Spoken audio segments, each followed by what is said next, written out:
আসসালামু আলাইকুম রহমতুল্লাহ। আশা করি সবাই ভালো আছো আর কথা শুনতে পাচ্ছ।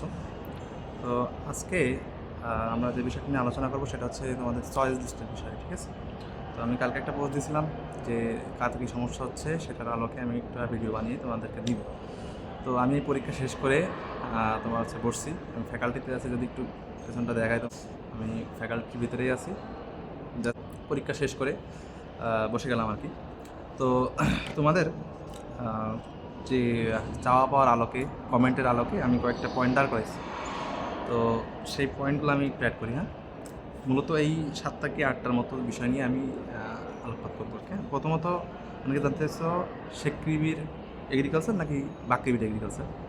তারপরে শেকৃবির ডিভিএম, সরি বাকৃবির ডিভিএম নাকি শেকৃবির এগ্রিকালচার, 2 নম্বর পয়েন্ট। 3 নম্বরটা হচ্ছে বাকৃবির ফিশারিজ নাকি শেরে বাংলা এগ্রিকালচার। চতুর্থ নম্বর একটা পয়েন্ট, অনেকে বলছো যে গাকৃবিতে গাঁও আর কি, সেখানে ডিভিএমে যাব নাকি সিলেট, তারপর হচ্ছে পটুয়াখালী, এগুলোতে এগ্রিকালচারে যাব। এ 4টা ছিল। আর 2টা অনেক বড় প্রশ্ন, একটা হচ্ছে এসবিএম নাকি ডিভিএম নিব, আর একটা হচ্ছে এগ্রিকালচার নাকি এসবিএম আর ডিভিএম, কোন 2টার মধ্যে কোনটা নিব, মানে এগ্রিকালচার নিব নাকি ডিভিএম নিব। একটা মোস্ট কমন একটা প্রশ্ন যে মেয়েদের জন্য ডিভিএম কিনা, এই বিষয়ে নিয়ে একটা সুন্দর একটা কথা বলবো। আর একটা হচ্ছে চয়েস লিস্ট, যারা ওয়েটিংয়ে আসো, ওয়েটিং থেকে শুরু করে একদম শুরু থেকে শেষ পর্যন্ত চয়েস লিস্ট কেমন হতে পারে এই বিষয়ে। আর লাস্ট একটা দুঃসংবাদ দিব, ঠিক আছে? দুঃসংবাদ দিয়েই শুরু করি। দুঃসংবাদটা হচ্ছে আমরা যারা বলছি যে না আসলে 5,000 6,000 এরকম যাবে ওয়েটিং থেকে, আসলে এত কিন্তু যাবে না। আচ্ছা, কথা এখনো শেষ হয়নি। সর্বোচ্চ 3,000 পর্যন্ত যাবে। কথা এখনো শেষ হয়নি, কথাটা শেষ করি। কথাটা হচ্ছে এই যে দেখো, তুমি বলা হচ্ছে যে এগ্রিকালচার অনেক আগে পরীক্ষা হয়ে গেছে, তো সেই জন্য অনেক ওয়েটিং যাবে, কিন্তু সেটা কখন? ধরো তুমি এগ্রিকালচারের পরীক্ষা ভর্তি, এই ভর্তি হওয়ার আগে কয়টা পরীক্ষা হবে? সবগুলো পরীক্ষা কিন্তু হবে না। সো যারা ভালো সাবজেক্ট পাবে তারা কিন্তু তোমার ভর্তি না হয়ে অন্য জায়গায় চান্স পাবে, এই সিউরিটি দিয়ে কিন্তু তারা ছেড়ে দিবেন। তারা কিন্তু ভর্তি হয়ে থাকবে। তো 5,000 6,000 5,000 পর্যন্ত যাইতে পারে, গতবার এরকম গেছে 5,000-এর মতো। তবে সেটা একদম লাস্ট পজিশনে দেখা যায় যে অনেক ভার্সিটির তারা ভর্তি ক্যান্সেল হয়ে যাওয়ার পর যদি বিজ্ঞপ্তি দেয়, গণবিজ্ঞপ্তি দেয়, সেই সময় যে এসে ভর্তি হতে পারে। সো আমার হবে যে অ্যাডভাইস বা পরামর্শ যেটা হবে সেটা হচ্ছে যাদের প্রতিষ্ঠান ওয়েটিং 2,500 থেকে 3,000-এর মধ্যে আছে, তারা মোটামুটি একটা সেফ জোনে আছে, বা 2,500-র মধ্যে আর কি। তারা এই যে মাইগ্রেশনের বা ভর্তির আগেই হয়তো পেয়ে যেতে পারে, কিন্তু এরপরে আছে তাদের কিন্তু অনেক দেরি করতে হবে। সো এই ভরসায় থেকো না। যারা 1,500 থেকে 2,000-এর মধ্যে আছো, তারা ভাবতে পারো যে হ্যাঁ ঠিক আছে, আমি পেয়ে যাবো। তাদের যদি অনেক দেখা যায় সেকেন্ড টাইম আর চেষ্টা করতে চাচ্ছ না, যে থাকার পরীক্ষা দিব না, তাহলে ঠিক আছে, মোটামুটি 2,000-এর মধ্যে ঠিক আছে। বাট যারা ফার্স্ট টাইমার আছো, তারা অবশ্যই তোমরা চেষ্টা করতে থাকো, ঠিক আছে? এটাকে যে আমি পেয়ে যাবো এমন বলে। এবার আসো যে প্রত্যেকটা পয়েন্ট আমি আসলে একটু আলোকপাত করি। আমি একটু দ্রুতই শেষ করবো, চেষ্টা করবো দ্রুত শেষ করার, বলি প্রত্যেক সময় কিন্তু হয় না আর কিছু। এখন দেখো, প্রথম যে পয়েন্টটা ছিল যে শেকৃবির এগ্রিকালচার নিব নাকি বাকৃবির এগ্রিকালচার নিব। অনেকগুলো পয়েন্ট আছে, যে ফ্যাক্টর আছে আর কি, মূলত যে এই ফ্যাক্টরের উপর নির্ভর করে তোমাকে নির্ভর করতে হবে যে তুমি আসলে কোনটায় যাবা। কারণ দেখা যায় তোমার বাকৃবি কাছেই, তুমি বাকৃবিতে চলে যেতে পারো। আচ্ছা, এখন তুমি যুক্তিতে আসো যে কেন আমি বাকৃবি এগ্রিকালচার নিব, কেন আমি শেকৃবি এগ্রিকালচার নিব। এখন তোমার যদি নিতান্ত ইচ্ছা থাকে যে আমি অনেক বড় রিসার্চার হবো, এই বিষয়ে অনেক ডিগ্রি অর্জন করব, তাহলে তোমার ঢাকায় বাসায় হলেও তোমার উচিত বাকৃবিতে যে তোমার এগ্রিকালচার নিয়ে পড়াশোনা। কিন্তু তোমার ইচ্ছা হচ্ছে যে তুমি একটা গভর্নমেন্ট এমপ্লয়ি হবা, তুমি বিসিএস ক্যাডার হতে চাও, তো এই বিষয়ে এত বেশি পিএইচডি বা বলো, এই বিষয়ে এত বেশি তোমার দক্ষতা অর্জনের দরকার নেই, তাহলে তুমি তো অবশ্যই তোমার প্রতিষ্ঠান যদি 2টার ক্ষেত্রেই হয়, তাহলে তুমি স্বীকৃতিতে চলে আসো, ঠিক আছে? আরেকটা বিষয় হচ্ছে যে তোমার যদি রিসার্চ করার ইচ্ছা থাকে, বা তোমার যদি এটা নিয়ে উচ্চতর ডিগ্রি অর্জন করার ইচ্ছা থাকে, যাদের করার তারা কিন্তু শিক্ষকদের পেছনে দৌড়াদৌড়ি ঠিকই আদায় করে নেয়। তবুও একটা বিষয় আছে যে ভার্সিটির উপর নির্ভর করে অনেক কিছু নির্ভর করে। বাট তোমাকে ভাবতে হবে যে আমি আমার গোলটা কী। আমার গোল যদি আমি বিসিএস ক্যাডার, আবার অনেকের গোল আছে যে পড়ছি কিন্তু আমার অ্যাডমিন ক্যাডার হওয়ার ইচ্ছা, তো তোমার পজিশন যদি পাসও থাকে, তুমি স্বীকৃতিতে চলে আসো, তুমি এগ্রিকালচার জাস্ট পড়ো, তুমি সেকেন্ড ইয়ার থেকে তোমার কাছেই ফার্ম গেট, কাছেই সব কিছু, তুমি ফ্রি কোচিং করো, ঠিক আছে? সো এটা গেল। এবার হচ্ছে বাকৃবির ডিবিএম নাকি শেকৃবির এগ্রিকালচার, ঠিক আছে? এবার আসো, আমাদের পয়েন্টটা ঠিক একই লেভেলে হবে যে বাকৃবি ডিভিএম নাকি শেকৃবি এগ্রিকালচার। তোমার যদি অন্য কোনো ইচ্ছা না থাকে, বা তোমার যদি অন্য কোনো সমস্যা না থাকে, তাহলে তোমার অবশ্যই বাকৃবি ডিভিএমে চলে যাওয়া উচিত। ডিভিএম বলতে এসবিএম আর কি, ডিভিএম অথবা এসবিএমে, এগুলোতে তোমার শিফট করা উচিত। কারণ বর্তমান প্রেক্ষাপটে ডিভিএম ছেড়ে তুমি এগ্রিকালচার আসবা, যদি তোমার কোনো সমস্যা না থাকে তো তুমি বাকি ডিভিএম থেকে যেতে পারো। তোমার পজিশন দেখা যায় যে 700, এখন তুমি বাকি ডিভিএমও পাবা, সেক্রিবি এগ্রিকালচারও পাবা। এখন তোমাকে সব কিছু বিবেচনায় নিয়ে আসতে, তোমার বাসা ঢাকা, তাহলে তুমি এমন অবস্থায় দেখছো তাহলে আমার ঢাকায় ছেড়ে বাকৃবি এগ্রিকালচার বাকৃবি ডিবিএমে যাওয়ার দরকার নেই। সো তুমি যাবা না, ঠিক আছে? আমি তোমাকে দেখতে হবে, আমি সবগুলোর পয়েন্টের ক্ষেত্রে একটাই কথা বলবো যে তোমার যদি ধরো আরেকটা বিষয় বাদ গেছে, সেটা হচ্ছে যে আমি ডিভিএমেই পড়তে চাই, তাহলে আমি কোথায় যাবো? কারণ তোমার যদি পজিশন এমন থাকে যে তুমি ডিভিএমে অনেক ভালো কিছু করতে চাও বা এরকম তুমি রিসার্চ করতে চাও, এখানে এইটা নিয়েই অনেক বেশি জানতে চাও, তাহলে তোমার উচিত হবে হয় বাকৃবি। আর তোমার যদি পজিশন তুমি বাকৃবিতে ডিবিএম পাও, তাহলে অবশ্যই সিবাসতেও তুমি ডিবিএম পাবা, তাই না? তো তোমার হয় বাকৃবি ডিবিএম নাহলে সিবাসের ডিবিএম, এই দুইটা যে কোনো একটা তোমার শিফট করা উচিত, ঠিক আছে? এবার আসো যে আমাদের আচ্ছা, এবার যে বিষয়টা বলতেছিলাম সেটা হচ্ছে যে বাকৃবির ফিশারিজ নিয়ে নাকি শেরেবাংলা এগ্রিকালচার নিয়ে অনেকে এই ভার্সিটি প্রাইড নিয়ে অনেক কিছু করে। তোমাকে দেখতে হবে তুমি দিন শেষে 4 বছর পর যখন বেরোবা তখন তোমার গায়ে কিন্তু বাকৃবি, শেকৃবি, গাকৃবি এসব লেখা থাকবে না, ঠিক আছে? তুমি কোন সাবজেক্ট নিয়ে বেরোচ্ছ সেই বিষয়টা নিয়ে আসলে কিন্তু মেন বিষয়, কিন্তু এমন না যে সাবজেক্ট ভার্সিটি কিছুই না, দুইটা মিলে তোমাকে সিদ্ধান্ত নিতে হবে। কিন্তু এই অবস্থায় যদি হয় তুমি বাকৃবি ফিশারিজ নিবা নাকি শেরেবাংলা এগ্রিকালচার নিবা, তাহলে তোমার অবশ্যই উচিত আসলে যে শেরেবাংলা এগ্রিকালচারেই শিফট করা, ঠিক আছে? এবার আসো যে আমাদের বলছিলাম যে এসভিএম নাকি ডিভিএম, হ্যাঁ এসবগুলো আমি খুব অল্প দ্রুতই শেষ করছি। এসভিএম নাকি ডিভিএম, এখন দেখো তোমার এসভিএমের ক্ষেত্রে কম্বাইন্ড ডিগ্রি, ঠিক আছে? দুইটা একসাথে, এইচ আর ডিভিএম একসাথে, দুইটা মিলায় একসাথে। এখন দেখো ওই যে বর্তমানে, এখন আমি বলার পর কী রিয়াকশন আমি জানি না, এইচে যারা আছে সবসময় আন্দোলনের মধ্যে আছে যে এদের এসভিএম বাদ দাও, ডিভিএম বাদ দাও, এইসব করে নিয়ে তারা শুধু আন্দোলনেই পড়ে আছে। কারণ কি, এখন দেখো যদি তুমি কম্বাইন্ড ডিগ্রি থেকে থাকো তাহলে তুমি এইচের যে চাকরিগুলো আছে সেগুলোতে তুমি অ্যাপ্লাই করতে পারবা, আবার তুমি ডিভিএমের যে চাকরিগুলোতে আছে সেগুলো তুমি অ্যাপ্লাই করতে পারো। এখন দেখো যে কোনো একজন ফার্ম ওনার যখন একজনকে নিয়োগ দেবে তখন সে চাইবে যে আমি এমন একজনকে নিতে সে যে আমার ফার্ম সম্পর্কে ভালো বুঝবে, ঠিক আছে? মানে অ্যানিমাল প্রোডাকশন সম্পর্কেও জানবে, আবার সে ডাক্তারি সম্পর্কেও জানবে। এখন কিন্তু সবাই এসবিএমকেই প্রেফার করছে। সো এখন এই তুলনায় আমার মনে হয় যে তুমি এসবিএম এবং ডিভিএম যদি দুইটা পাশাপাশি রাখো তাহলে এসবিএম আগায় থাকবে।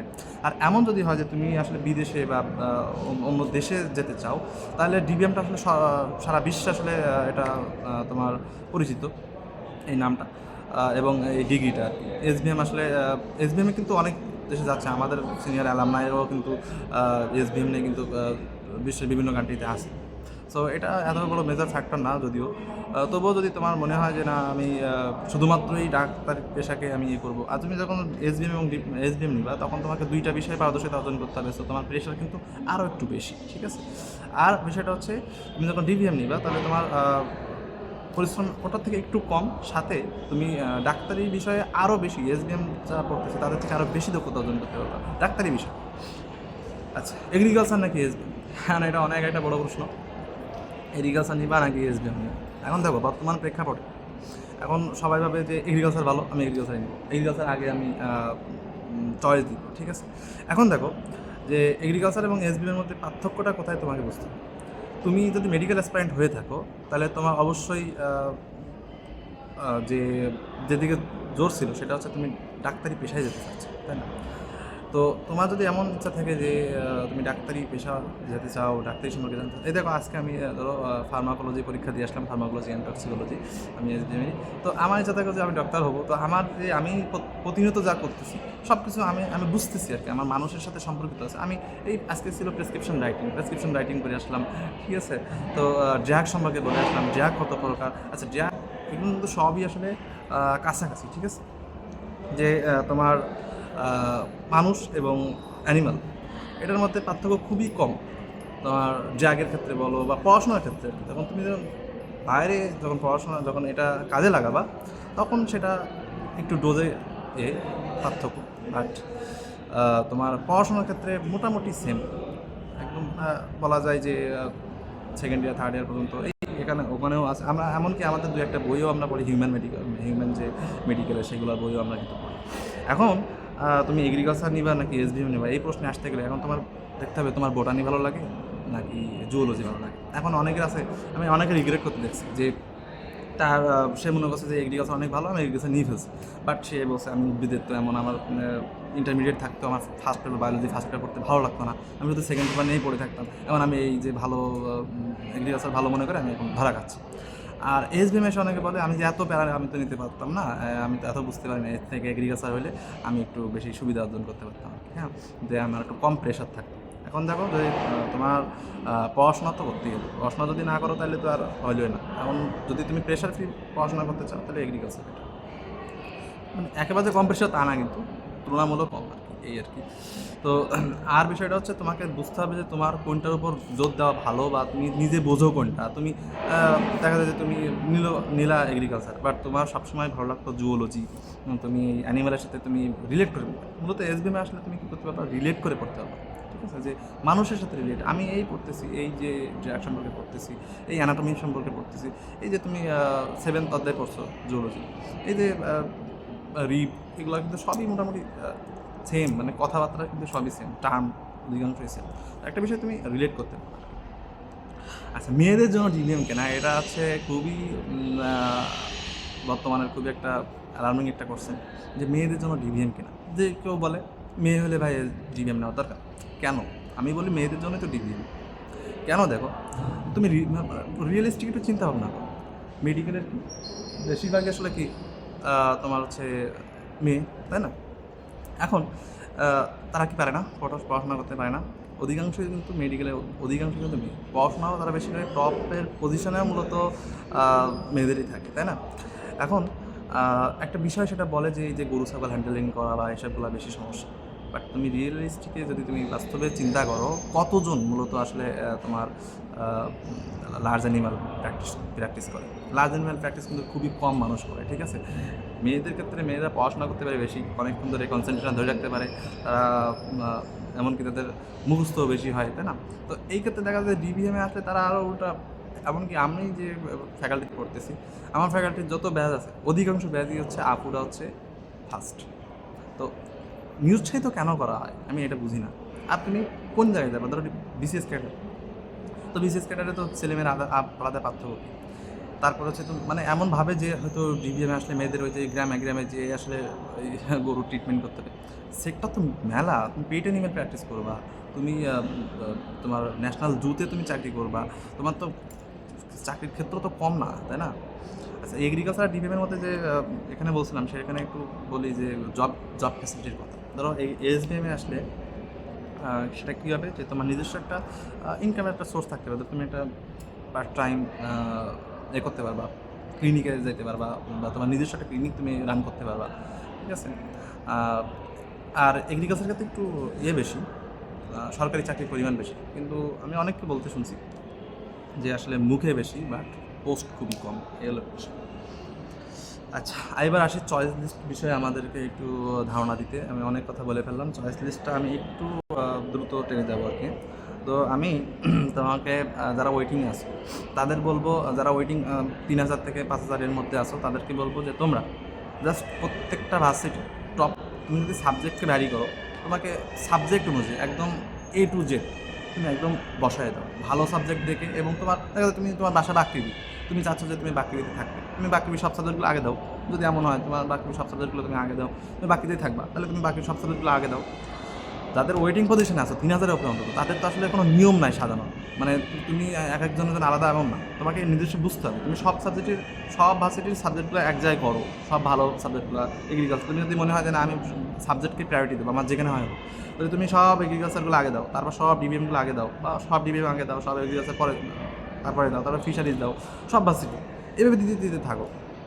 তোমার যারা 3000 বা 3000 ওয়েটিং পজিশন, ধরো তাদের ক্ষেত্রে আমি একটু নোট করছিলাম যেখানে সেখানে হচ্ছে ধরো 3000 পজিশন যদি হয়, তাহলে মোটামুটি তুমি খুলনা পাবা, হবিগঞ্জ পাবা, কুড়িগ্রাম পাবা, এগুলো তো সহজেই পাবা। তো তুমি সেখানের টপ সাবজেক্টগুলো আগে দাও, কিন্তু তুমি এমন করো না যে তুমি বাকিগুলো আগে রাখলে না। তুমি যাদের ওয়েটিং পজিশনে আসো সবার ক্ষেত্রে তোমরা ভার্সিটির একদম শুরু থেকে শেষ পর্যন্ত ভালো সাবজেক্টগুলো আগে দাও, তারপরে সাবজেক্টটা দাও, এভাবে দিতে থাকো। মানে মাইগ্রেশন কিন্তু উপর থেকে নিচে হয় না। ধরো তুমি উপরে একটা দিছো, তুমি নিচে একটা ভালো সাবজেক্ট দিয়ে ফেলছো, উপরে একটা খারাপ সাবজেক্ট দিয়ে ফেলছো, তো তুমি খারাপ সাবজেক্টটা পেয়ে গেছো। খারাপ ভালো তো হয় না, মানে মানের দিক থেকে আর কি। এখন তোমার মাইগ্রেশন করে তোমার ওই ভালো সাবজেক্ট নিচে যেটা দিছো ওইটা যাওয়ার সুযোগ ছিল, বাট তুমি যেহেতু নিচে দিছো ওইটা কিন্তু আর আসবে না। তোমার উপরে যা আছে তাদের মধ্যে যদি থাকে তাই আসবে। এবার আসি আমি গত বছরে যে আমাদের শেখ টিভির যে একদম এক্সাক্ট ভ্যালু যেটা ছিল সেটার ক্ষেত্রে একটু বলি যে তোমার আমাদের এগ্রিকালচার প্রায় 1100 প্লাস গেছিলো, তারপর হচ্ছে এসবিএম গেছিলো 1600 প্লাস।